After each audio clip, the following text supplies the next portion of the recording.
Hello, good morning, everybody. It is Friday morning at 9 a.m.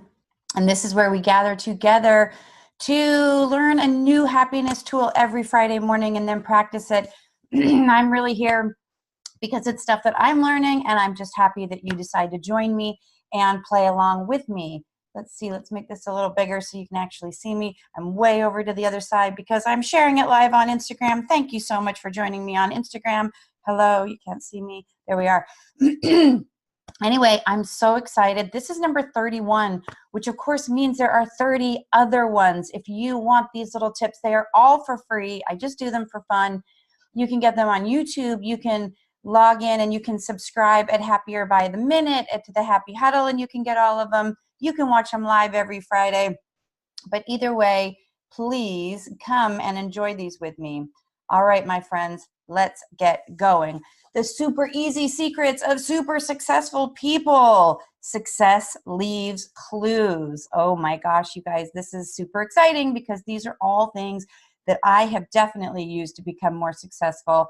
And again, success is whatever you define it as. It could be happier, it could be a house, it could be a job, but really what it is a feeling. And it's just about having that feeling every day of having some contentment and joy in your life and a lot of gratitude for what you have. So let us keep going. The thing that you really need to know most of all is that success is not one big thing. I'm not going to give you this whole list of tips today, and then you're going to say, oh my gosh, I'm going to tick off every single one of them, and I'm going to do them all starting today, and my life is going to be different, and I'm going to be successful in like 6.4 minutes. That's not how it works. All of these are little tips, and every single week, this is what I do, is I just give you little nuggets, and I give you clues, right? Success leaves clues. They're little clues that you can use. And it is just a question of whether you are working with yourself or you're working against yourself. And if you're just picking up a few of them, if you just do one a day, some days I am not feeling like I can do 45 of these success tips. So I'm just doing a little one every single day. And some days I get a whole bunch of them right, and some days I can only get one right. But if I know that my intention and my habits are to do them, then every day, then I am definitely getting closer. So of course, one of the most famous books on habits and successful habits is The 7 Habits of Highly Effective People. And by the way, yes, I talk really fast because I have so much information, and I want to get you in and out in 30 minutes so you know you can fit this into your life. So this book was in 1990, and it was really groundbreaking because a lot of people were moving. It was a paradigm shift to start thinking of the multiple factors of success, that you needed multiple factors of success and habits in your personal life as well as your professional life.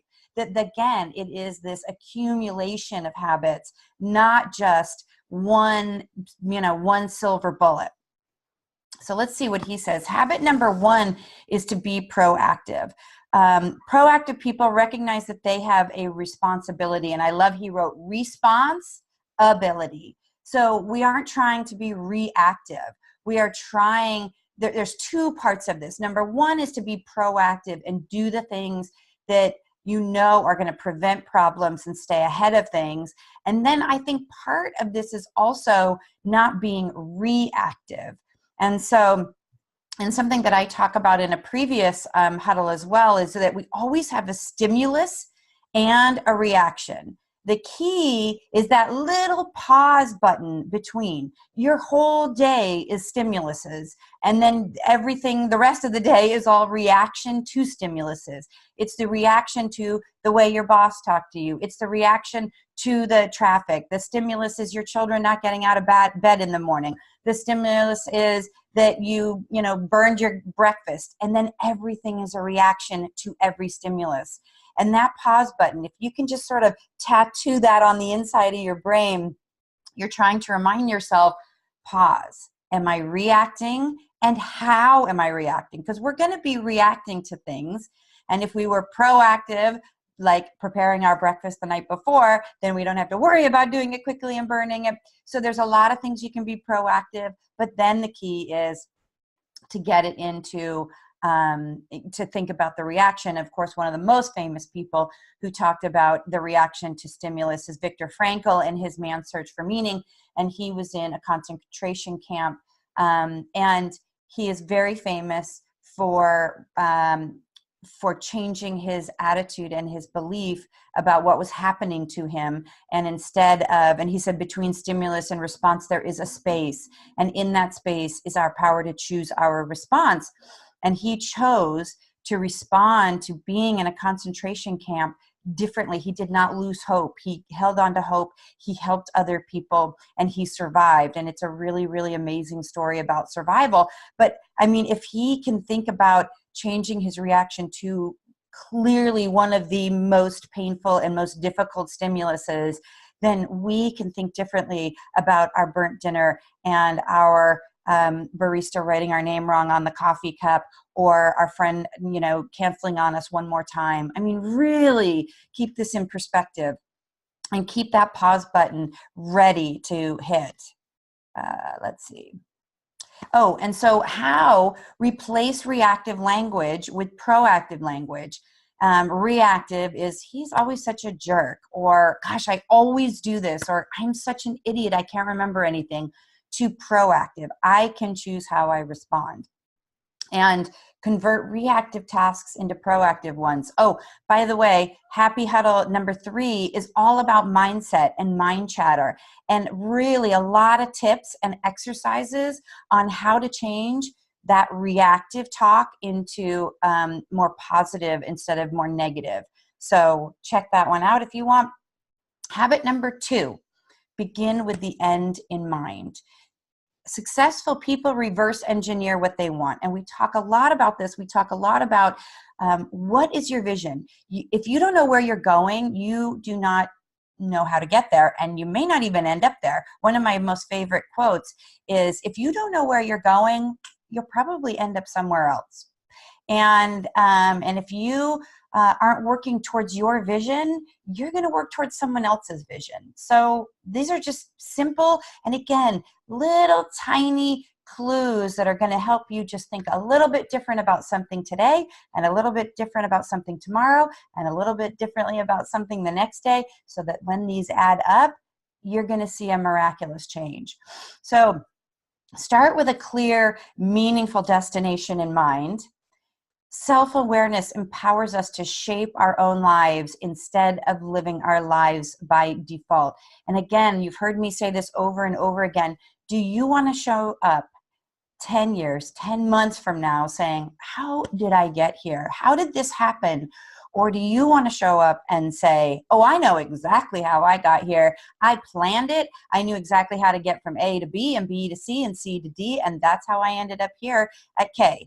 And that's how you do it, is planning it. And then, having just that image. And it doesn't have to be, I'm in a red car and I'm in a blue house and I'm with a man that has dark hair and green eyes and wears glasses. It doesn't have to be that specific. It really can just be that feeling. I'm in a loving relationship. I'm in a house in a safe area. I drive safely to work. It might be that you drive safely to work in an Uber every day. It doesn't mean that you need to have a Ferrari. What you want is to get to and from where you're going.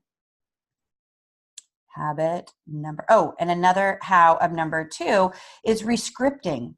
Recognizing the ineffective scripts that have been written for you and changing those scripts by proactively writing new ones that are built of your own values. We talk a lot about this in number 22 because I talk about Vishen Lakhiani's book, The Code of the Extraordinary Mind. And he talks about rules, which are BS rules that have been conditioned and that we keep believing and that we're stuck on because, I don't know, it was our moms, it was our grandmothers, it was our bosses, it was our best friends, it's our religion, it's our culture, whatever. Think about whether they still serve you, okay? Whether these are real scripts or whether they're ineffective. So, define and describe your life by what you really believe is true, not by what other people say is true. So visualizing it in rich detail. And again, I do a whole Happy Huddle on that one with number 19. Where are you going? And I also actually, even on my website, have a little 1 minute. This all started with just 1 minute videos. Happier by the minute, 1 minute videos, see? Anyway, on my website, Happier by the Minute, there's a 1 minute video about visualization. Literally 1 minute on how to visualize and what it will do for you. And I have some really great examples of people who do it. Let me just tell you, they have a lot of gold medals. Habit number 3, put first things first. Have the discipline to prioritize our day-to-day actions based on what is most important. And I love this, and I use it all the time. The most important thing is to keep the most important thing the most important thing. But how often are you distracted by things that are not important? So, for example, how many hours do you spend getting sucked into those Instagram videos or into reality TV that is just bashing other people and talking about how many mistakes that they make and them beating up on each other? How many hours do you spend going through email and deleting email from businesses or companies that are just sending you sales and specials and what's happening this week that you just don't even want anymore? And by the way, if you are subscribed to all those, and I know because I was super guilty of this, I would get emails from like, last minute sale, you have to buy it today, 50% off. And then I'd say, oh my gosh, I have to look into that. Oh my gosh, I would waste so much time doing that. And I just had to unsubscribe to everything. Now, I don't know when something's 50% off, and I don't need it anyway. And so I'm not distracted by it because our brain has to immediately say, what? I have to look at that. Or turn your phone off. Every time you get that little ding, whoa, I got to know what that is. Whoa, we're like Pavlov's dog. What is that? I'm telling you, I'm so distractible. And so keep the most important thing. And we talk there's even more habits about how to do that. For example, the challenge is not to manage time, but to manage ourselves. Is it time management or choice management? There's a whole Happy Huddle about that too, about discipline. But, a lot of it is not, the time management. And there are lots of tricks to do that. There's the Pomodoro method to do your time management, to really discipline yourself and keep yourself in this box.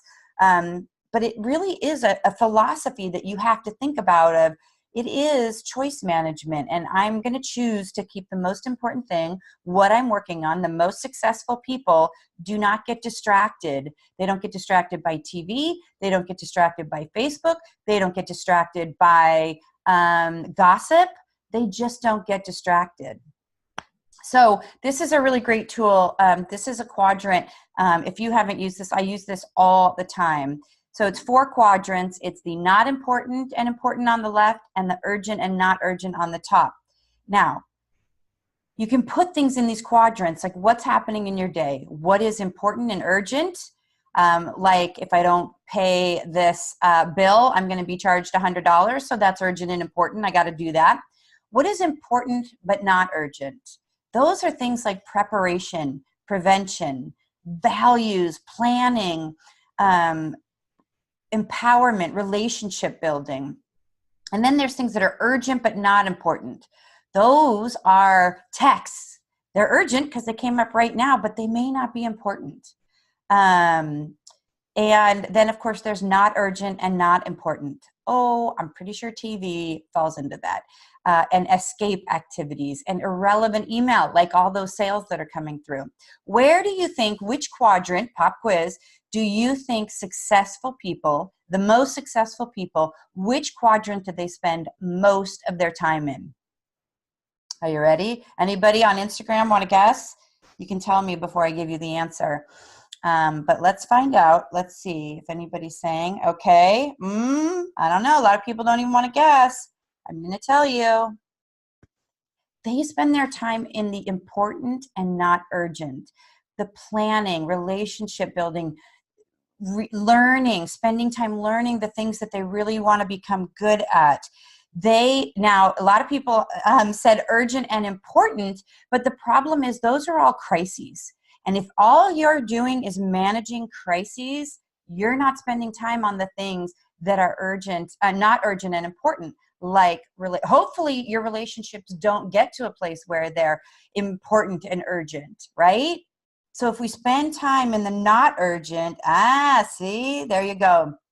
But this is why you're here, is we give you these little tips so that you can think differently. It's just a tiny little light bulb. And then all of a sudden you have all these little light bulbs going off and then it's all lit up there.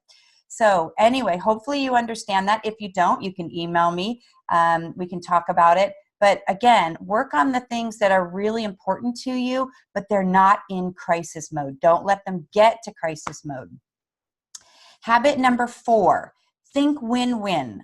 Okay, we live in a world where everybody can win. That's totally my belief.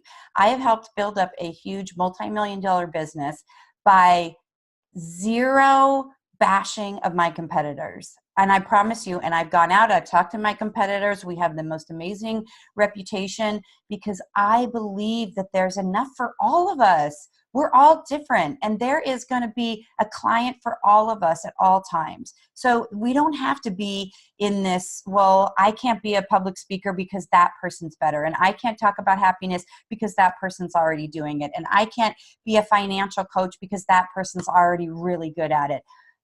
You're going to bring your own spin to it, and there is always enough for everybody. And so maintain an abundance mentality, or the belief that there's plenty out there for everyone. So many people come from lack, that there isn't enough for everybody.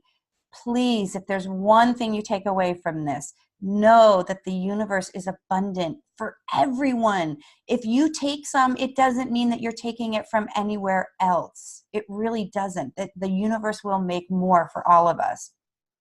Now, I don't mean take in a bad, negative, like stealing way, obviously. But anyway, you know what I'm saying. Like if you take from the pile, it does not mean that there's less for other people. And now there's a way to do this is when you're going into a partnership, write down ways that you can give more than you take with every interaction. So I give these for free. So hopefully I'm definitely giving more than I'm receiving, but I receive a lot just for you showing up. So habit number 5, seek first to understand. In order to seek to understand, we must learn to listen. Most people do not listen with the intent to understand. This is good. Most people listen with the intent to reply. Okay, so how often when you're in a conversation are you thinking about what you're going to say next? How often are they telling a story about when they were traveling on a plane and there was this child that was crying or something happened to them on the plane, and you're thinking about your story about what happened to you on the plane, that something crazy happened to you? That is a game changer for me.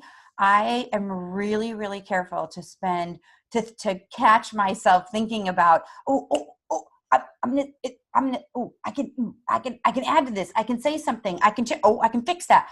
Shh. Just listen a lot more and ask more questions than you are talking. How often are you talking about what's happening with you and what's happening with your day? And how often is that complaining because you're complaining because you want someone to validate you? Stop looking for validation. Anyway, I'm going down a whole rabbit hole here, which is what happens to me. But seek first to understand. And that really is also in, I just did a whole huddle, the last one, number 30, about judgment. No, it was 28. Sorry, I get confused. But anyway, about judgment. And so seek first to understand has a lot to do with judgment. And it's about judging other people and about our fear of being judged ourselves. So please go back and watch that one. I think it was 28. It might have been 29. It's not 30, but I think it's 28. No, because 29 was about clutter. Anyway, there's a lot of really good ones. If you want to see the whole list, you can find them at the Happy Huddle on Happier by the Minute. Again, all free. So, but it's really, really important to understand how you feel about being judged. Okay, habit number 6, synergize. Understanding and valuing the difference in another person's perspective, we can be open to new ideas. Like synergy, be a collaborator. Think about how they can add value to what you're doing, and think about how you can add value to what they're doing. It isn't always about what you can add, and why you're so good. I will tell you, one of the other reasons that I think I've helped build a really successful company is I'm always trying to hire people that are better than I am. And in an interview, I'm saying, look, we're doing a lot right, but we're looking for people who can take that and make it even better and make it even better. I want to look for people who have what I don't have. I know what my strengths are. And so we'll even talk a little bit more about that as another habit. So if I can get through all this, oh my gosh, I didn't do my timer. Oh, well, we might go over. So anyway, hang in there with me. But put forth a spirit of trust and safety, and we will prompt others to become open, and we will feed on each other's insights and ideas. It isn't always about your best idea. Habit number 7, sharpen the saw. Okay, I'm going to try and tell this parable super quick, but there are 2 men who are doing a log sawing contest, right? One on one side and one on the other. And the first one is much stronger, and he starts sawing away, and he's going super fast, and he is getting more logs than the second guy. Well, the second guy, even though he's not sawing as many logs, leaves. The first guy's like, oh, this is awesome. He just left. I don't know what he's doing. Maybe he's taking a break, but I'm going to keep going, and I'm going to saw, and he's making a bigger pile and a bigger pile. And the other guy comes back, and he starts sawing again. Not very fast, but he is actually sawing a little bit more, and his pile is starting to match the first guy. But then he takes another break, and the first guy's like, okay, well, he's catching up to me, but I'm going to keep going. I'm going to keep going, and I'm going to get more, and my pile's getting a little bit bigger. And then the second guy who took the break comes back, and he starts sawing again, and he actually is making more logs. And the first guy's actually slowing down a little bit. And he's like, I don't understand where that guy's going. He's taking breaks. What's he doing? And the second guy, by the end, actually has more logs, even though he took multiple breaks. And the first guy's saying, what are you doing? How could you have more logs than I do? You kept walking away. And the second guy said, I left to go sharpen my saw. Yeah. Go sharpen your saw. And that self-care is so important. And if your saw is sharpened, then you can do more. That's a good one. I like it. Okay, I'm going to move on to another book. Those were the 7.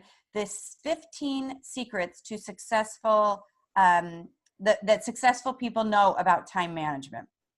I heard this podcast and I thought it was so great. I'm like, okay, I got to tell people about it. Kevin Kruse interviewed over 200 ultra productive people, including billionaires, Olympians, straight A students, and successful entrepreneurs. And he asked them, what is your number 1 secret for productivity? And of course, and again, it's about being productive, but being productive in a smart way. Secret number 1, there are only 1,440 minutes in every day. We all have the same amount. We have the same as Einstein, Beyonce, Obama. We have the same amount of minutes as everybody who's doing a lot of amazing things. And the successful people, they focus on the minutes. They focus on time. And again, this is one of Stephen Covey's secrets and habits, is keep the most important thing the most important thing. Don't get distracted. Use your minutes wisely. When you go to sit down and read a gossip magazine, ask yourself, is this really how I want to spend these valuable 1,440 minutes?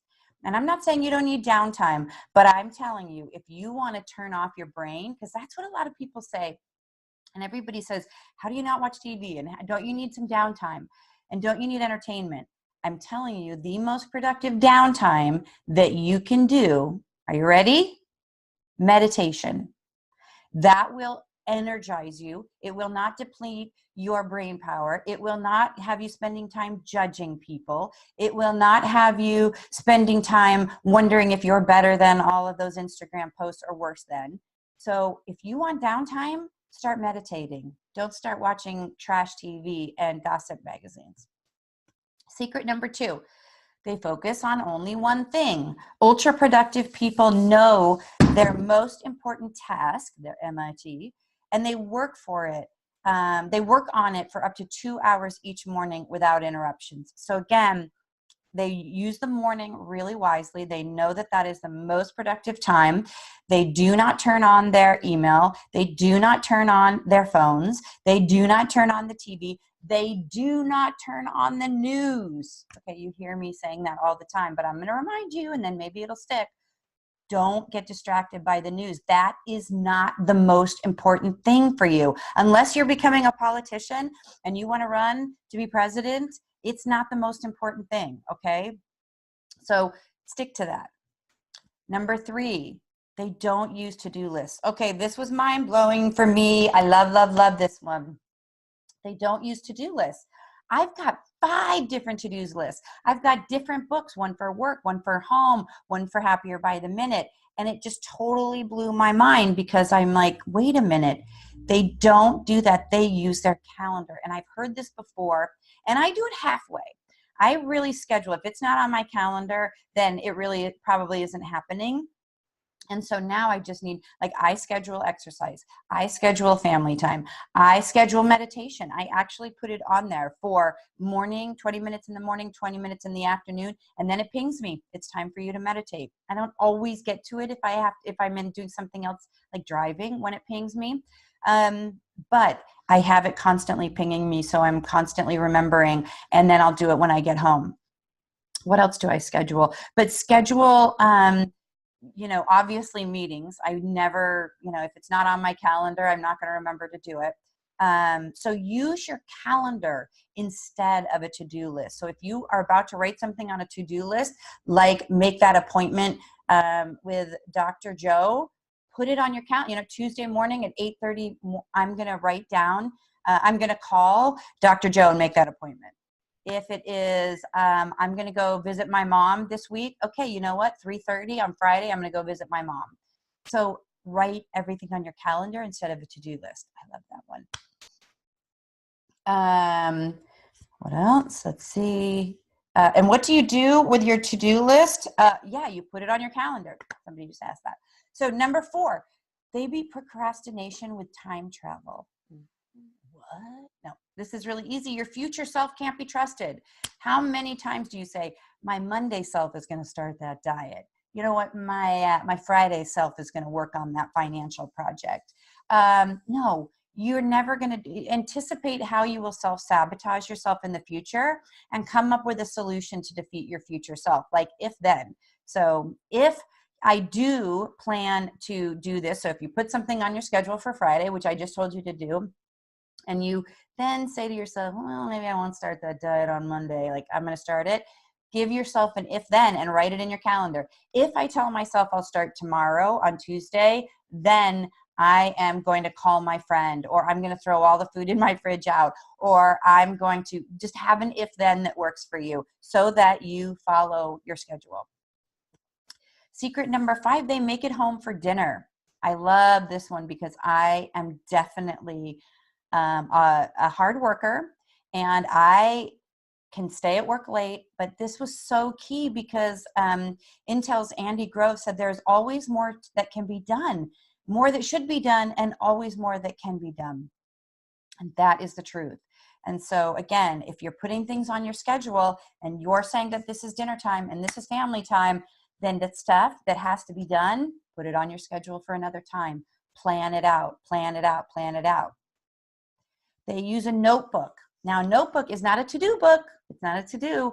Ultra productive people free their mind by writing everything down. I do this in a different way. I send myself emails so that I know when I check my email, I know that, oh, I want to, write this blog, or I know where I can find it, because I tend to have multiple notebooks. And then I find, well, if I email myself this idea, then I'll know where to go get it. And I can put it in a file in my email system so that I can say, well, I know where I can go get that. That's a blog idea. Okay. Secret number 7, they process email only a few times a day. Key. I don't even need to go into this one, people. Do not let yourself get pinged every 5 seconds, because there's always something to do. But if you're getting distracted by that ping and, oh, I'll just answer that email. Oh, I'll just answer that email. Oh, you know what? They just asked me what I'm going to bring to Thanksgiving dinner. So, you know what? Let me go look in the cookbook really quickly. No. Put it on your schedule at 4:00 this afternoon. I'm going to figure out what I'm going to bring to Thanksgiving dinner. And then I'm going to schedule when I'm going to shop for it. And then I'm going to put on the time that I'm going to bring it. So don't get distracted by things. Number 8, They avoid meetings at all costs. That's really good. Now, again, you can't tell your boss, you know what, Stacey, or the 15 Secrets of Successful People said, I'm not going to have a meeting with you.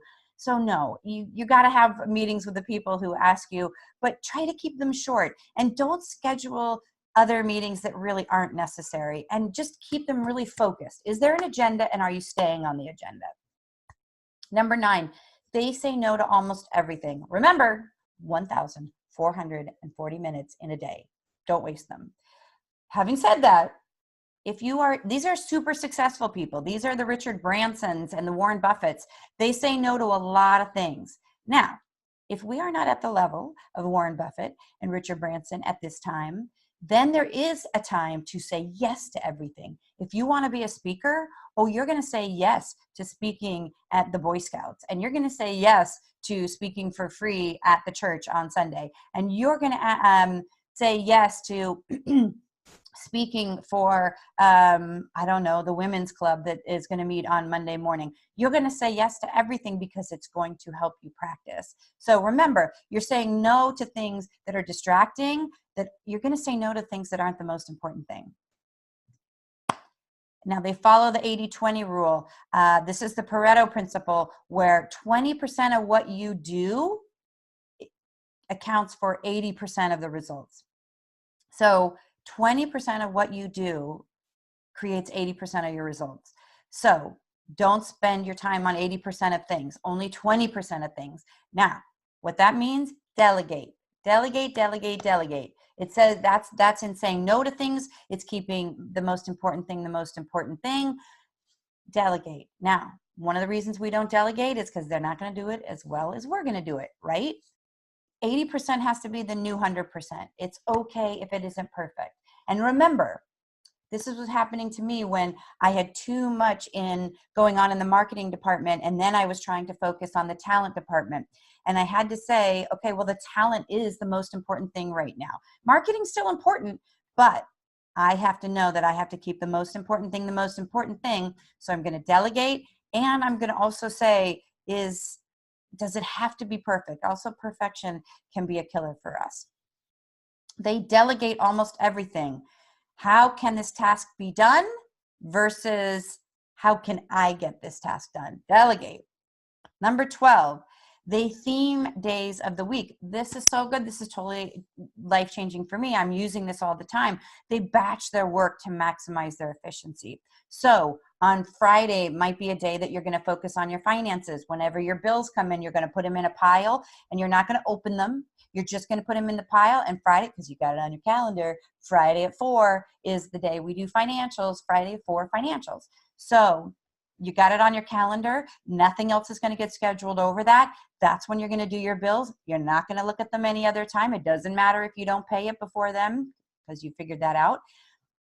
You're going to do all your meetings on Mondays, right? You're going to try and batch them together so that you're not trying to do things in between. You're really just getting it done. And you're saying, okay, that's the day that is just going to be kind of a meeting day. I'm not going to have to worry about my financials on that day because I know I can look at them on Friday. But if you're always trying to figuring in where to put things, then you're going to, it's going to be a huge challenge. Perfect. Let's see. Laura, please tell me what time it is because I am not watching the clock.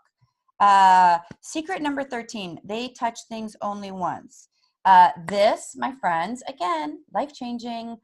I am notorious for as soon as it comes in, especially things that come in from my kids' school. Oh my gosh. I look at it and then I put it on the pile. Like, am I going to post it on the wall, or am I going to throw this one away? Or am I going to file this one in his, like, he's going to look at this when he's 30 one day and love to see how he wrote when he was in 2nd grade. 10:34. Oh my gosh, I'm totally over. So sorry. I'm going to keep going. If you got to go, you got to go. But anyway, there's just too much good stuff. And I only have 2 more.